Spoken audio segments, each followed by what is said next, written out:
What's going on, Chelsea fans? My name is Jan the Statman, and have you watched any Champions League football lately? Nah, me neither. Anyway, today we're going to be doing a breakdown of the game away at Leicester in the Premier League. While both Chelsea and Leicester have only won 2 out of their last 5 games, they both have had good results of late. Chelsea obviously winning 3-0 against Watford at home in the Premier League, and although Leicester lost 1-0, they put in a fantastic performance against champions-elect Manchester City, as well as putting Arsenal to the sword 3-0 the game before.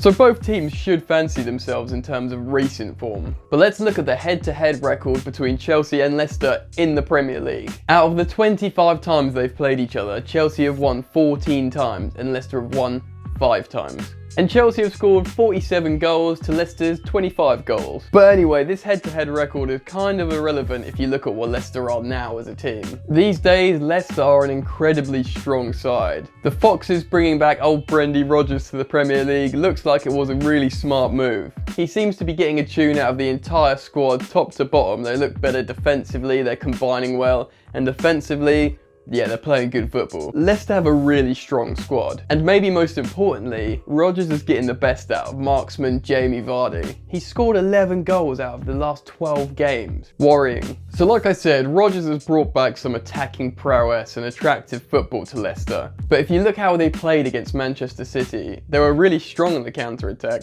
but they were really imperious and strong in defence. There's really strong team synergy between the defence and the midfield. And with their superb defending, they break up play really well. Wilfred Ndidi has the most amount of tackles in the Premier League this season. And not far behind him in that list is fullback Ricardo Pereira. He's sitting in 4th in the league for most tackles completed. Jamie Vardy's goal threat is not the only offensive danger. They have immense quality all over the pitch. The Leicester fullbacks in Ben Chilwell and the aforementioned Ricardo Pereira are both very fast and dynamic players. And then you got Maddison playing in behind Vardy, who on his day can look like an absolutely world-class number 10. And now knocking about midfield, they got that Yuri Tillemans. He bloody starts for that Belgium national team 11, so you know he's good. Yeah, I've mentioned Ndidi. Oh yeah, also, Rodgers has brought in Hamza Chowdhury into midfield, and he's kind of like Leicester's Ruben Loftus-Cheek, that sort of big, strong tank that can drive with the ball and get stuck in and kind of change the game in midfield. Oh yeah, and there's Damari Gray as well. That's obviously a pacey, dynamic threat going forward that he can come off the bench and cause problems. He could even start. Anyway, so yeah, they can cause problems all over the pitch. So this game's kind of interesting, right? Because the pressure is off for both teams. Chelsea have already guaranteed Champions League qualification and will finish in the top 4. And Leicester, they know they can't get a Europa League spot anymore and they've been safe for a long time, so there's nothing really on for either team. I mean, interestingly, we saw the drive from the Foxes in that Manchester City game, but I think that's more to do with how that game could kind of make them kingslayers, or I guess kingmakers. There was a lot riding on the game. That's not the case with this game, so maybe they'll be a bit more lax. But, you know, they're playing well, they got a new coach, morale is high, it's the last game of the season, they're at home. They will probably want to put on a good show for the fans. Anyway, back to the actual game. So the Foxes do actually pose a huge threat to this Chelsea side. I mean, Vardy playing on the shoulder, splitting between Christensen and Luiz on the break. I mean, that's frightening as it is. Oh my God! And then James Maddison could be sitting around that sort of Jorginho territory. And although he might not man-mark him conventionally, he can play the ball very quickly out and around him. So when Chelsea are constantly trying to play balls in through Jorginho, he can play tight and equally play the ball just as fast and kind of sort of lubricate their attacking play. Why lubricate? Funny.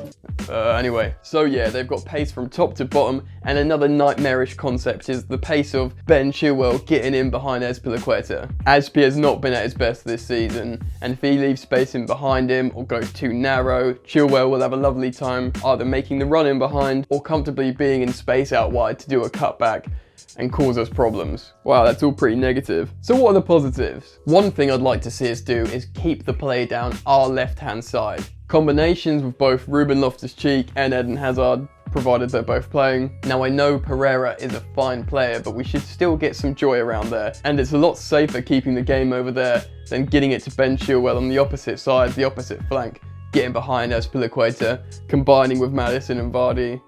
and then just generally causing us problems against Christensen and Aspi, or maybe even Damari Gray down there as well. I mean, another sort of salient point which kind of is positive is Leicester will not park the bus. Or at least they shouldn't do. They're at home and they're a good side and the pressure's off. So in classic Chelsea 18-19 fashion, we can weather a storm of high opposition pressure. Then we should be able to work ourselves into the game and play our own game like we did at Watford in that second half. If we can do that against Leicester, the way they want to play, that could be good for us to allow us to play our football. That second half against Watford was a huge positive for Chelsea. It shows that we can come alive in the second half rather than capitulate and collapse. But also, it shows we can score from corners and set pieces. Finally. So yeah, Ruben and Luiz should be buoyed from their goals and hopefully play well. And if we do get set pieces, maybe do something. But they do have the sort of old school conventional centre backs in Evans and Maguire, so set pieces might be hard. So Leicester's centre-backs probably are good at defending set pieces, but I think we can pass the ball round on the deck better against them. So if we successfully build up play, get into the final third and pass the ball round properly like Sarri wants the boys to do, things could go well. For me, the important part of this game is the first half an hour. For Leicester come out with a lot of pace, it could cause us problems, but if we stand firm and sort of gauge the game and figure it out, I think like Watford, we could eventually play our game more and more and, you know, perform like the top 4 side we are. Apparently. But, you know, it's a really weird one to call. It's the last game of the season, the pressure's off both teams. We don't know what Sarri's going to do in the sense of this game's kind of a dead rubber anyway. So he might not risk any injuries and play like a really weird side. Imagine if Zappa Costa starts. Imagine if Reece James starts. He's training with the squad. That'd be lovely. So yeah, keep an eye on Jamie Vardy from breaking the lines and playing on the shoulder. Keep an eye on that James Maddison.